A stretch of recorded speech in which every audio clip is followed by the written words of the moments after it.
What's going on, guys? Welcome to the video.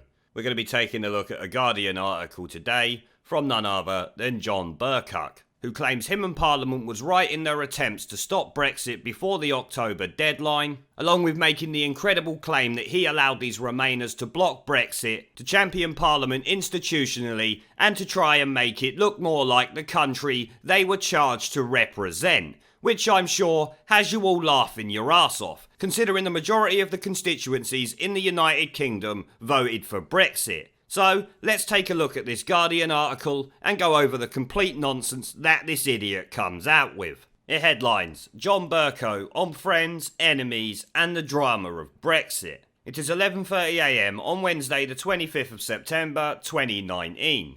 Unexpectedly, the House of Commons is sitting again. It ceased to do so on the 9th of September and had not thought it would resume until a state opening on the 14th of October. Without a doubt, it is the most peculiar atmosphere I have known in the chamber in my more than 22 years as a Member of Parliament. The expressions on government ministers' faces ranged from affronted dignity to sheepish embarrassment to world-weary resignation. Now, I don't know about you guys, but I remember that day quite well, and let me tell you, none of them looked in world-weary resignation or sheepish embarrassment. They was just baffled that the Supreme Court, set up by Tony Blair, had involved itself in a political decision, furthermore, an executive decision made by the government and the Crown. As you all know, for the first time in history. Opposition MPs, meaning Remoaning shitweasels, meanwhile are jubilant. Surveying the scene from my vantage point of the Speaker's chair, I began proceedings on the extraordinary day with a gentle but clear signal of contentment that the government's plan to close down or prorogue Parliament for 5 weeks at the height of the unresolved Brexit crisis had been foiled. And though personally I am not sure as to whether that was Dominic Cummings and Boris Johnson's team's plan all along, because I have to say the situation has worked out better for the Tories since the prorogation was stopped and of course the election was called. They are in a much stronger position now, both for themselves and for the country, in regards to the Brexit negotiations. So while John Bercow might be happy that they did that and pleased or proud of himself, he might have actually produced a harder Brexit than he wanted, which would be funny, I think you will all agree. Obviously it says he welcomed colleagues back. I went on to confirm to MPs that the Supreme Court had sensationally ruled the previous day that Parliament had not been prorogued, and that I and my opposite number in the House of Lords should take immediate steps to enable each house to meet as soon as possible. And here he just talks about more nonsense relating to Parliament coming back that we don't really need to cover. We began with an urgent question that I had granted to SMPs Joanna Cherry to ask Attorney General Geoffrey Cox about his legal opinion on the advice given to the Queen to prorogue Parliament. And obviously, you will all know that's one of the people who brought the case against the government that the biased Remoaning Supreme Court sided with, even though every other court in the land had actually thrown it out. She was her party spokesperson on legal and constitutional matters, but perhaps, more importantly, she had actively supported the legal case, as I said, brought against the government on prorogation in Scotland and England. The Attorney General knew that. While legitimately seeking to draw Cox on what his legal advice has been, she was also twisting the knife in the government's gut. No, she wasn't. She was just making herself look like a Remoaning shitweasel, as did the rest of Parliament, and you worthless fuckpig. Time has proven you all a complete bunch of idiots. Look what happened at the election, and the situation we're in now, where you have absolutely no power, and you are without a job. For the minute anyway, until the EU hires you, I expect. Cox was both the best and the worst representative to pop up for the government that day. The best, I am being generous here, in that he is supremely articulate, opinionated, tough-minded, and ready to bat for the government without the slightest hint of embarrassment or self-doubt. I have no reason to suppose that he did not believe every word he spoke. Yet if he didn't, such was his thespian quality that he carried it off with shameless aplomb. The best in terms of playing to the gallery of shocked Tory MPs, and the extreme Brexiteers of the media was also the worst to those not signed up to the message that anyone seeking to stop Brexit was somehow an enemy of the people. Well, John Bercow, I would suggest the election result proves that anyone who tries to stop Brexit is an enemy of the people. Look what happened to the Lib Dems and Labour. Need I say any more? Cox appeared before his peers in two guises, law officer and politician. As the former, he was a model of courteous but unmistakable legal clarity. He then turned his machine gun fire on Parliament, becoming more florid of face, hyper in tone, and undilutedly pompous. He thundered, "We now have a wide number in this House setting their face against leaving the EU at all." When the government draw the only logical inference from that position, which is that we must leave, therefore, without any deal at all, they still set their faces, denying the electorate the chance of having their say in how this matter should be resolved. At this point, on the flickering of a mental switch, the studied and elaborate courtesy which had long been a hallmark of a Cox performance in Parliament gave way to a wild and unstoppable rant, reminiscent of a Monty Python sketch. And rather than reading it, let's play the clip of what he actually said. I'm sure you all know what it is already. This Parliament is a dead Parliament. Yes. It should no longer sit. It has no moral right to sit on these green benches. They don't like the truth. Twice they have been asked to let the electorate decide upon whether they should continue to sit in their seats, while they block 17.4 million people's votes. This Parliament is a disgrace, but they're too cowardly to give it a go. But the time is coming. The time is coming, Mr. Speaker, when even these turkeys won't be able to prevent Christmas. So it would seem Geoffrey Cox's speech that we all know and love so well really pisses off John Bercow. If we would have known that in advance, maybe we could have sent a 3-hour repeat of Geoffrey Cox's speech to his parliamentary office for him. You know, as he's such a big fan of it. He continues, "I won't describe the atmosphere as electric. That would be too kind. No, it was pretty electric. You won't do it because he made all you Remoaning fuckpigs look like a bunch of idiots and got more of the country on side than any of yous ever could. Suggestive of excitement, tension, and perhaps the constructive direction of power. It was worse, far worse than that. The atmosphere was one of raw, intense, undulated anger on both sides of the House of Commons. You should have seen it outside, with the public, you prick. Made more alarming by the direction of the anger. It was not aimed at the culprits for an external event, such as a terrorist attack. The anger was that of the Prime Minister towards the opposition benches, to opponents on his own, the Supreme Court, and to a degree me, as the person who had enabled opponents to express their objections to the attempted prorogation of Parliament, which I myself had publicly deplored. Yes, and it wasn't just the Prime Minister's anger towards all you fuckpigs, it was everyone else's anger.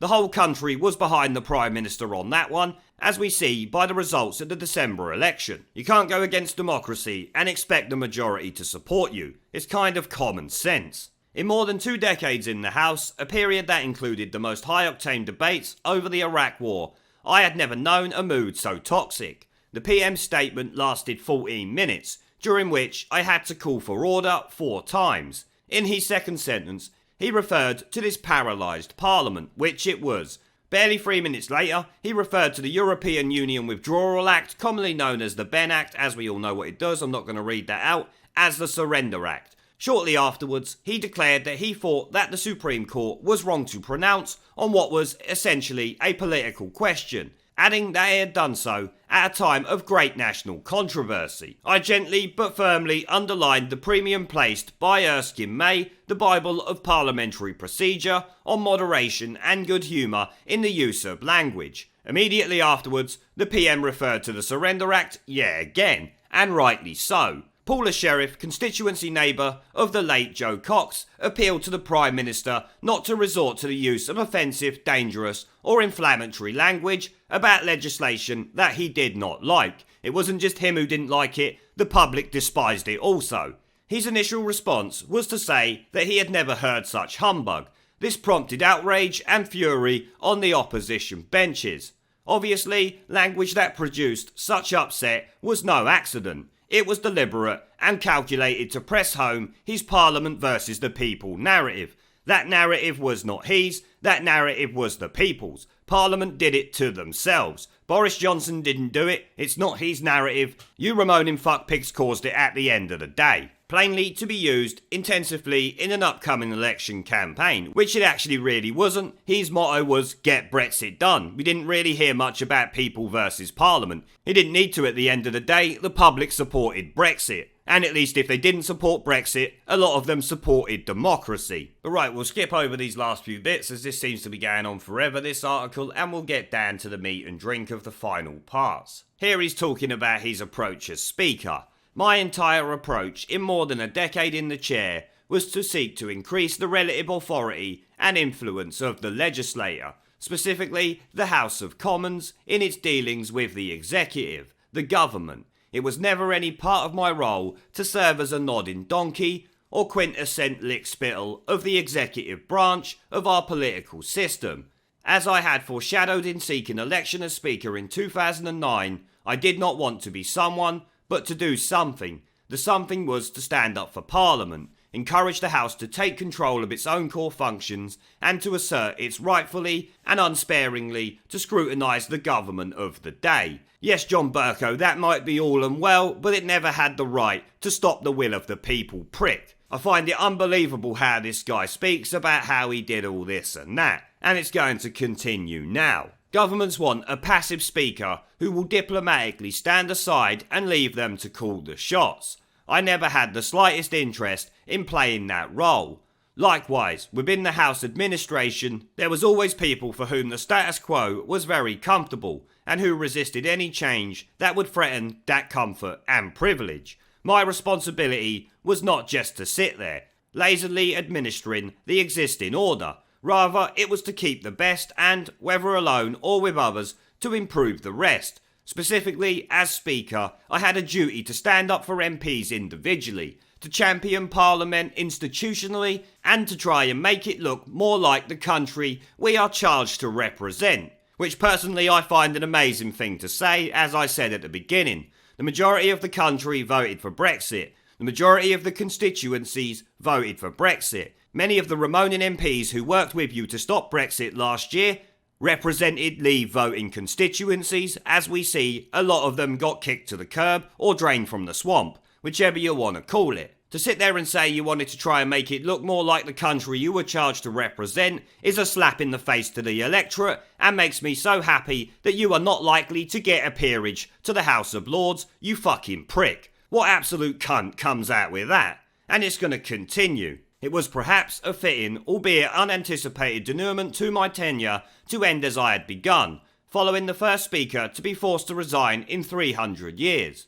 On the note of explosive controversy, the government was pitted against a Parliament that rightly and resolutely refused to bend the knee or to shut up. It was my privilege, and I was proud to pipe up for Parliament one last time. What an absolute cunt. The government and the people were pitted against Parliament. It was not right that it refused to bend the knee or to shut up. The government were charged with delivering what the people voted for in 2016. The Remoaning Parliament you're sitting there bigging up actively tried to stop that and got kicked to the curb. I find it quite incredible that this prick could even come out with that. And the rest of the article, he just talks about random people, and I'm not going to bother covering it. I don't care. This video's gone on long enough. This guy is obviously a prick who claims Parliament was right to do what he did last year and actually thinks blocking Brexit helped Parliament represent the country better. What an absolute tosspot. No wonder his missus cheated on him with his cousin.